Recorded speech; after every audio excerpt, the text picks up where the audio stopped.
Hi guys, it's Carissa, and today I am filming my week 20 video. And week 20 felt like such a big deal to me. It was such an exciting point to reach halfway.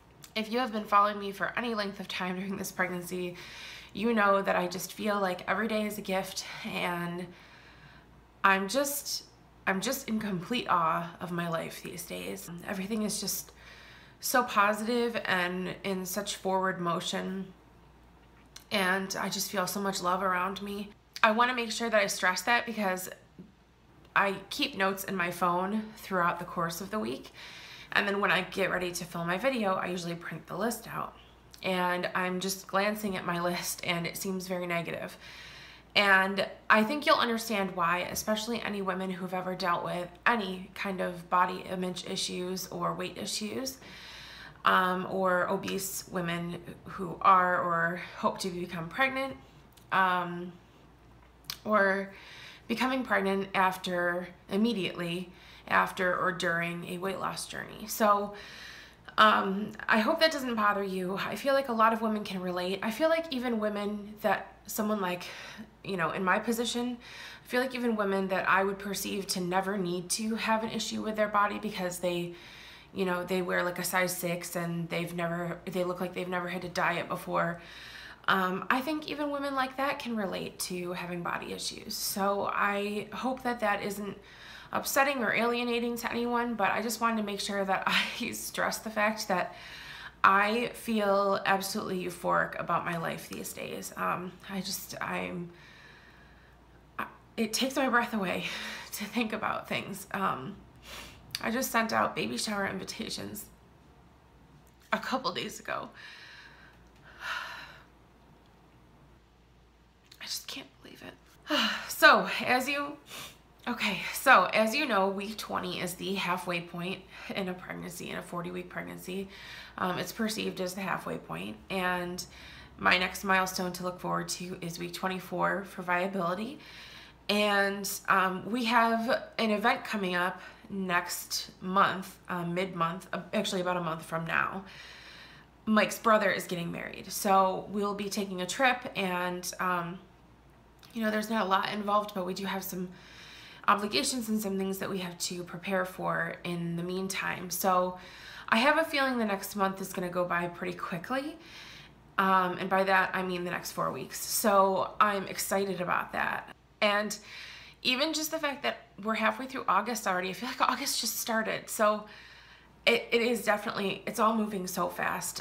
Sometimes I feel like, oh, the week didn't feel that quick, but then when I look at sort of the last few weeks, or I have a doctor's appointment coming up that felt like it was so far away, and now it's tomorrow. So it's still just flying right by. As far as week 20 is concerned, probably one of the most standout changes to my body that I've noticed, and I've actually been suspicious of this for a little while, but I think I pretty much confirmed it last week.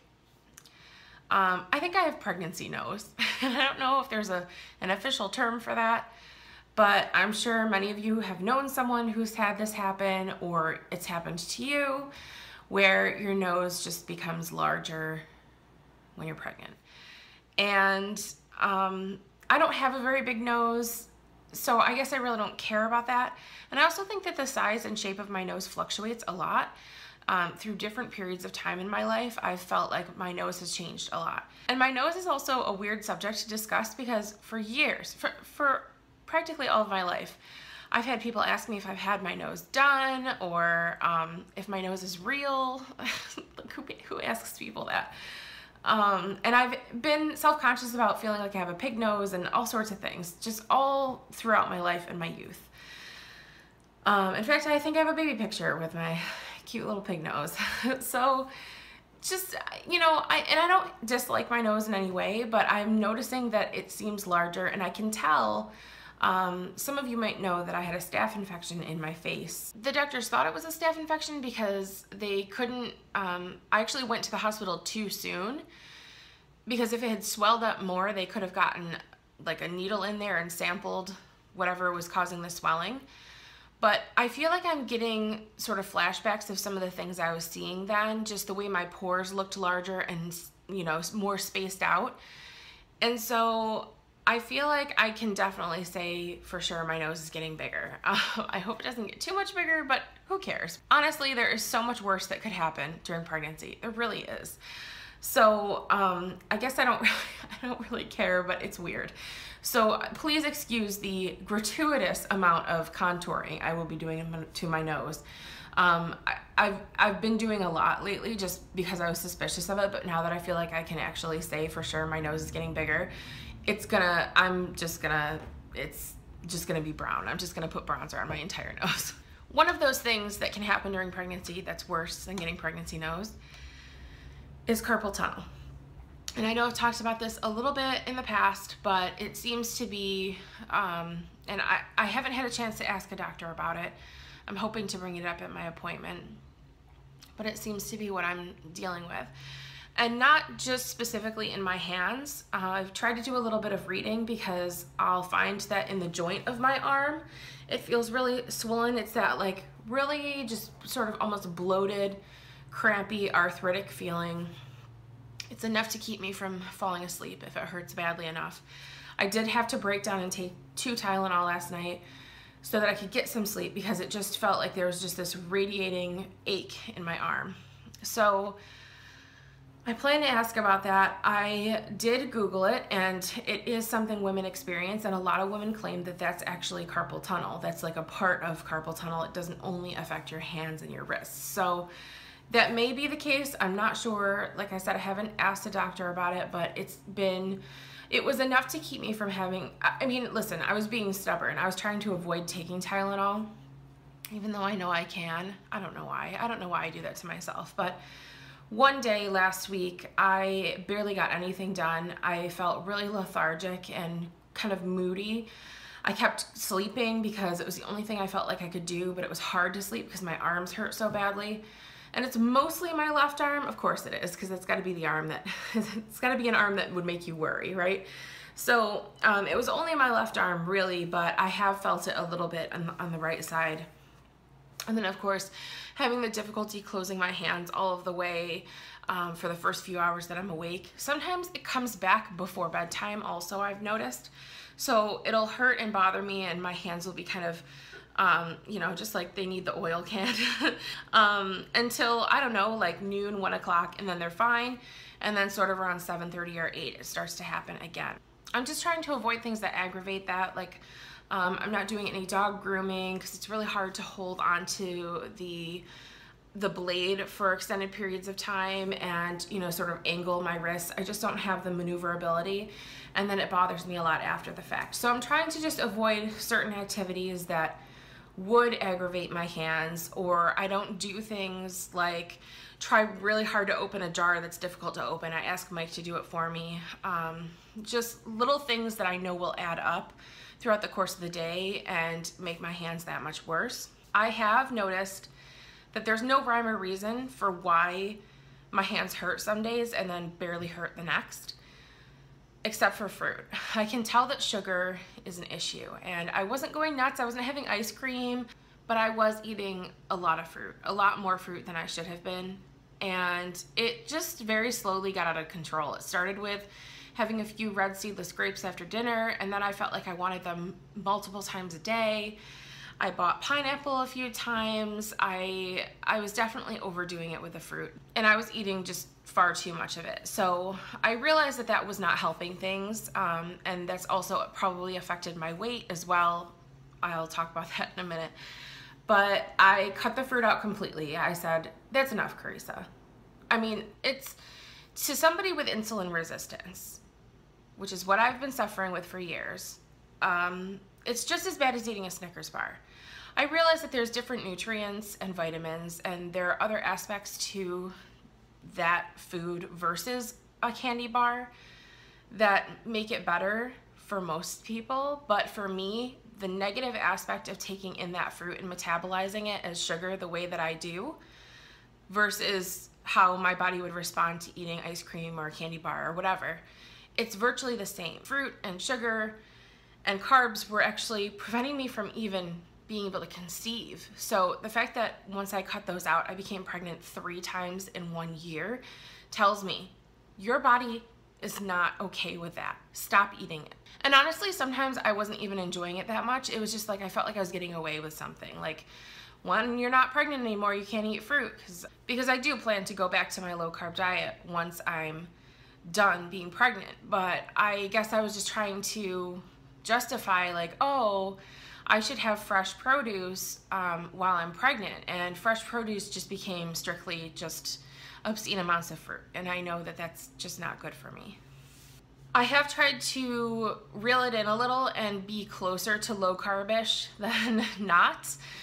I wouldn't consider what I'm doing low carb. I'm not counting my carbs, but I'm definitely trying to focus more on that. I think that that definitely helps a little bit with some of what I'm dealing with just physically not feeling well, because I wasn't when I was eating the fruit. I would just have this lethargy and this heaviness to me, and I felt really kind of moody and tired and just like blood sugar swing-ish, just terrible. So I learned my lesson and I'm off the fruit. I'm also worried about being too low carb because I know that that can skew a gestational diabetes test. Women who do continue with keto throughout their pregnancy, first of all, they're my heroes because I just can't do it. I can't bring myself to do it. I hate the smell of cheese and eggs and meat, and almost everything that I used to eat then I either can't eat or just the smell of it alone grosses me out so badly. So I really wish that I could participate in that, but women who do keto have to stop for a couple of weeks prior to a gestational diabetes test because it can alter your results. Well, I know that that test isn't for a few weeks for me, but sometimes people who are prone to it, like women who have PCOS, or women who would be prone to diabetes anyway in their life, have the test earlier, or so I've read. So I have no idea when this test could take place, which means I have no idea when I would have to stop eating low carb. But I don't think that's gonna be a problem for me because I'm definitely not, I don't know, I really don't think that'll be an issue. But that has been a concern because I'm really stressed out about my weight. Now, before I get into this, I want you to know that I'm not letting it really cause me major stress. At least I don't feel that I am.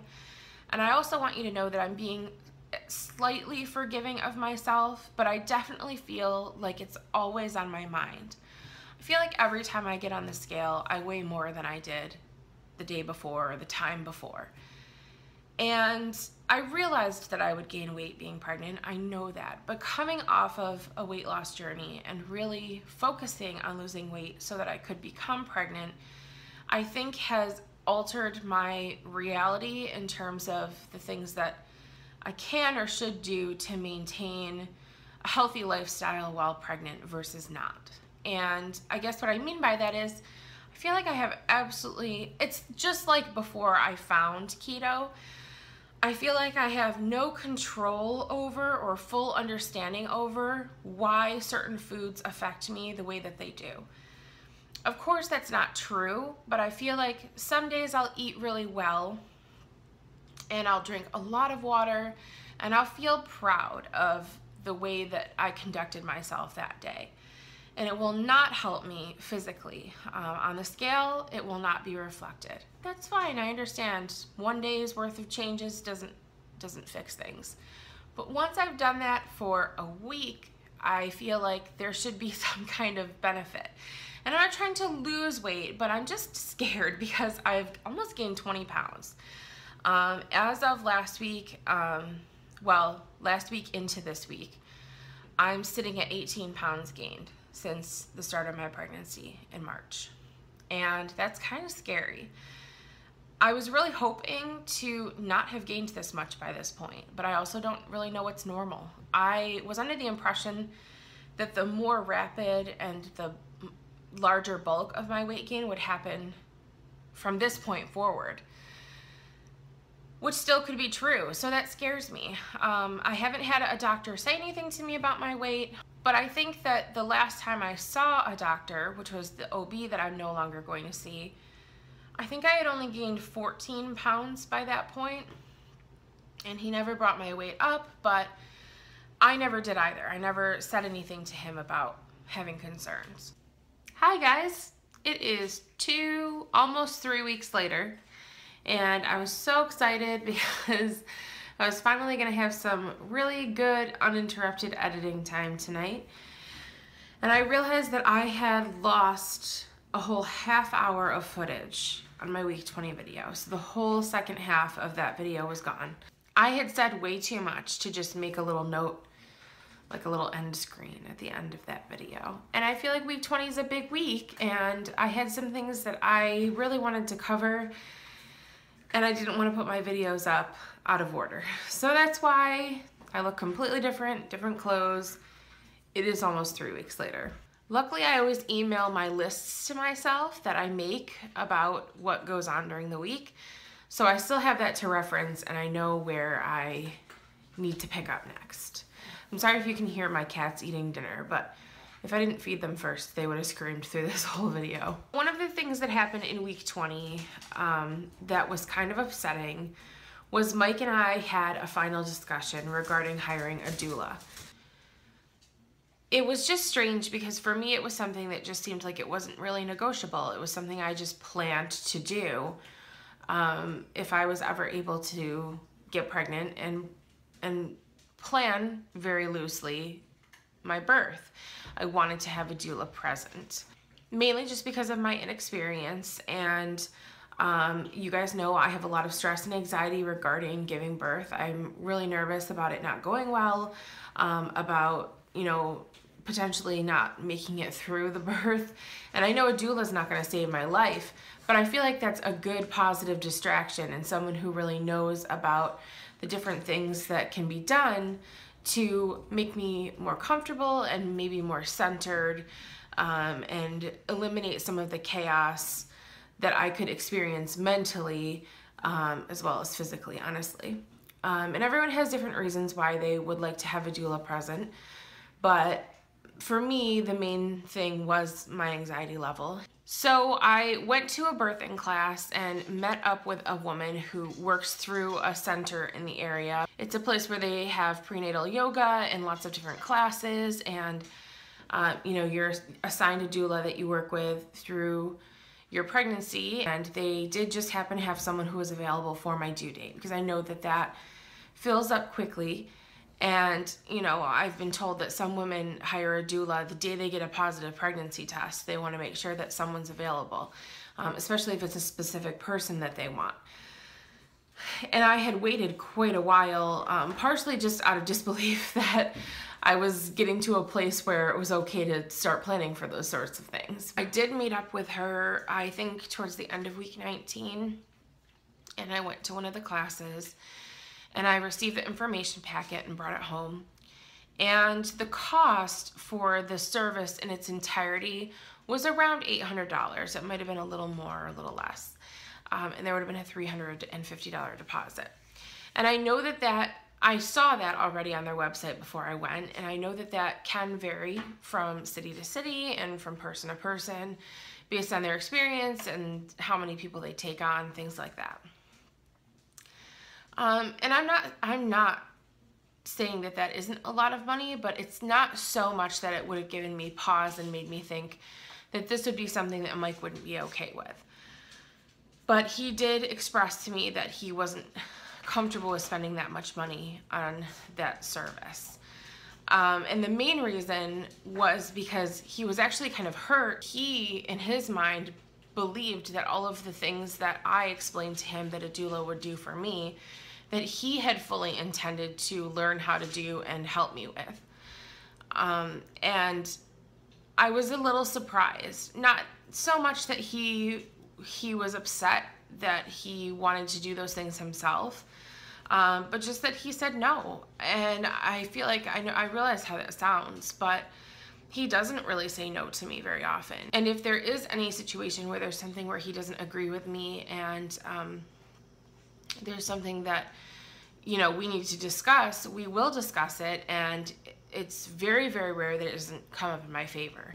you know, it didn't cause a big fight or anything. There wasn't an argument, but I was just a little bit stunned that something that I felt was very, very important to me during what's likely to be quite the event in my life, you know, something that I felt like was very important and essential to me, he was upset that I wanted to do it. I know that I could probably have found someone who was less expensive, but honestly, I think that it bothered him more that he wanted to do those things for me that a doula would do, and not so much the cost.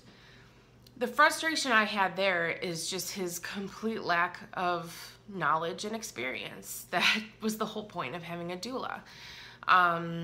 He knows nothing about any of this. He knows just as little as I do.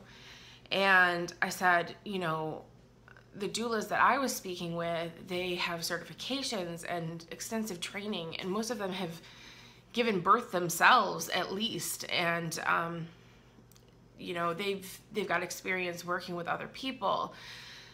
There's a comfort in that to me, that was more of what I was paying for than what the actual practical applications of the things would be that they do. We talked about that, and he assured me that he would do his best to learn as much as he could.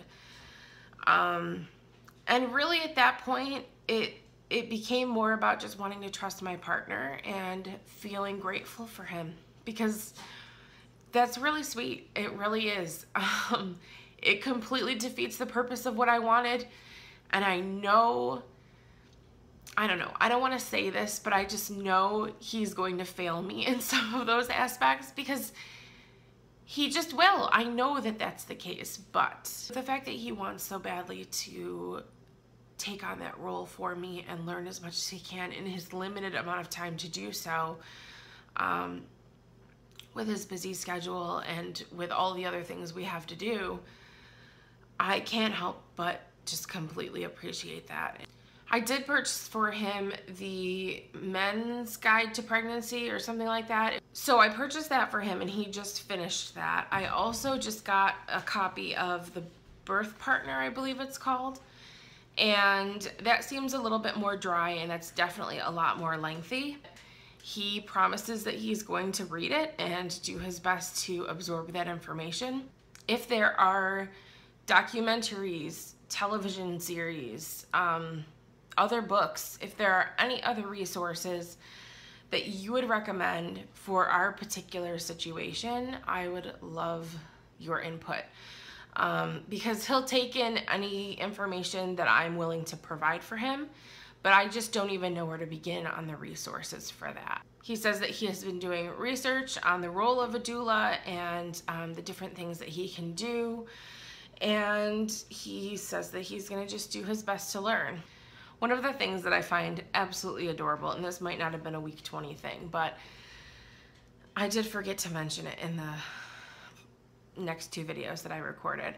He actually read somewhere that women, I think around like the 21 to 25 week mark, something like that, will experience a lot of stretching and growth pain, and will probably want to take baths to take some of the weight of their belly off of their bodies. So he cleaned our bathtub, scrubbed it spotless.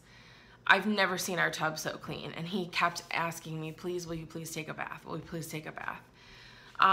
The problem is I'm just weird about taking baths. They just feel gross to me. I don't know why. I could take a shower first and then take a bath, which I might do, or maybe do it the other way around. I'm not sure, but it was so sweet of him, and it just proved to me that he was trying to apply some of the information he's been learning. He is very much my partner. His opinion and input matter a lot to me. And even though in this circumstance, I could see how most women would feel that their needs and wants and comfort level obviously would be a priority over any other decisions that could be made, I feel like his needs and wants and comfort level in this situation matter just as much. So I respect his request and his decision, and I told him the pressure's on, because he's got a lot of work to do. A couple of other things physically, just regarding the baby.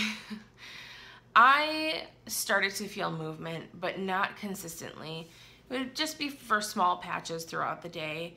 I would have to really, really focus and think about it. Like, do I feel anything right now? And then I'd have to wonder, am I just artificially creating this movement in my mind, or is it actually happening? The most consistent movement I would feel is when I would lay on my side. So if I would go from a standing position to laying down, that would make the biggest difference. Sometimes if I was laying on my side and then I flipped to the other side, that would help. Another time when I've noticed is if I were to sit sort of cross-legged on a bed or on a couch, where I could really pull sort of my hips and my legs up a little bit higher around my belly. There was something about the depth of the way my belly would sit in that position where I felt like I could really feel movement that I might not normally be able to feel otherwise. And that's a powerful thing because it makes me feel so much more in tune with things and at peace. There's just this quiet peace about my life when I have regular movement that I can feel. It is very light and fluttery, but there were moments here and there, at least throughout week 20, where it was a lot more prominent, and that meant everything to me. The reason why that matters so much is because, oh, this is so embarrassing. Well, I'm glad I didn't make my Doppler video yet, which I still sort of think I'd like to do eventually, but I don't know. At this point, I don't even know what it is that I would say about it, because I started to find, and I don't remember at this point if I've mentioned it, but I started to find that around like week 18 through week 20, and it's still kind of going on, though I reach for it so much more rarely now, I was having trouble finding the heartbeat because I discovered I was never really listening to it at all. I was very likely listening to my own heartbeat in my placenta. Now, the reason I say that is I started getting suspicious because I was finding the heartbeat too quickly. It was always in the same exact spot, lower right side. And I thought, you know, my belly's gotten so much bigger, and when the Doppler has been used in the office, the doctor, obviously theirs is much different than mine. It's probably much more sophisticated, but they are holding it up by my belly button and I'm way down yonder. And when I have ultrasounds, that's sort of more of where the wand is and more of where the pictures are coming up. And when I feel movement, it's sort of in that area where that leads me to believe that the feet are down there, not so much the upper body. And I'll end up talking about that more in my week 22 update, so I'm sorry it's a few updates away, but I feel like I've learned that there's a very specific position that she's in almost all of the time, and I don't know that she moves much from this one particular position. So I had felt kind of suspicious that I wasn't doing it right. I didn't do anything about it. I was just sort of like, I hear something and that makes me feel better. Well, I don't remember what it was. It might have been something I read. It was something I read, but I can't remember where or why. And I wasn't looking for it. I just happened to read something where someone said that the heartbeat sounds like a horse galloping. And never had I ever heard a sound like that. I was listening to, I could hear very distinct different sounds, but I was listening to something that was more of a whooshing noise. It was normally kind of on the high end for the heart rate. And I could identify that sound as being different from another sound I was hearing, which is what I was assuming was my placenta. What I'm learning is the lower right quadrant, I guess, of my belly has all sorts of noises in it, and none of them are the heartbeat. I would not say confidently that any of them are. There's like 4 or 5 different noises that I hear down there that are heartbeat-like, but they're all very different, and none of them are the baby. I did find the heartbeat finally, and it does sound like a galloping sound, and it was nowhere near that area of my body. So I felt kind of stupid about that, but I was like, Mike, I finally found the heartbeat for real. I don't know. Honestly, I guess just hearing anything at any point from week 12 to like 18-ish, it got me through. It got me through. I had a lot of stress, a lot of worry, and it gave me peace. I know that there are a lot of people who feel that a Doppler isn't a good thing to have just for that reason, that sometimes you can't find the baby. But I will tell you, if I learned anything, don't look after you've eaten or had a lot to drink. Don't look after you may have had any caffeine or sugar or chocolate. And don't stress, because even my own doctor had a really hard time finding the heartbeat herself recently. She actually kind of scared me because it took her so long. So it's not even worth stressing about. It's something that's nice to be able to do. And in week 22, I one day just kind of sat on the bed, like Buddha belly style, like my belly just out in front of me. And I kind of pinpointed the area where I feel like she has been in my ultrasounds and just sort of in general. And there was her heartbeat right in that one little spot. The other thing is that I have had a crazy chocolate craving. It's still continuing. It's kind of like a chocolate frosting-ish craving. I don't know. It's pretty rabid. It's insane how much I want chocolate suddenly. And it's always something very specific and weird, like, you know those little chocolate mushroom cookies things? They're like little biscuits. You'll find them like in Asian section of a supermarket. It had to be those things one day. I just had to have those. Other times I just feel like I really want a chocolate donut with chocolate frosting on it. And I weigh the pros and cons of giving into that more than a couple of times a week, because I really don't want to have too much sugar, and I don't want to eat like that. You know, if there's something that I want every now and then, I treat myself to it, but in very, very small amounts. I have all of those concerns about my weight, so of course I have to have major sweet cravings cropping up while I have concerns about my weight. Of course, that has to be how it goes. One night, in fact, I went to bed wanting sweets so bad, chocolate specifically, so bad. I ended up having dreams about it all night. I had dreams that I got up and got dressed and got in the car and went to the store and bought a whole bunch of stuff and ate it in my car. And I woke up and I hadn't done any of that. I felt awful about it. And then I felt even more awful about, what is wrong with your brain? Why can't you stop? Just stop thinking about chocolate. I wish all I could think about was like hard-boiled eggs and healthy proteins, but nope. So that is it for week 20, and I have officially filled up my extra 30 minutes that I knew I lost from before. So it turns out you probably didn't miss any information because I spoke for just as long now as I did then, and now I have to edit it down to a reasonable number, or just cut out all the times that I said or scolded the cat for doing something weird. Thank you guys so much for watching, and please help my doula Mike be all that he can be. Give me as much information as you can, and let's just encourage him, because it's such a wonderful thing that he wants to do for me and for our baby, and for himself, and just experiencing the birth of his child. So please help me with anything that you may have information-wise. Even if you got a short do's and don'ts list that you would recommend, even if you didn't work with a doula, just stuff that you think would have been nice when you gave birth. I don't know. I am willing to hear all of it, and I will pass it on to him. So thank you guys so much, and I will talk to you soon. Bye.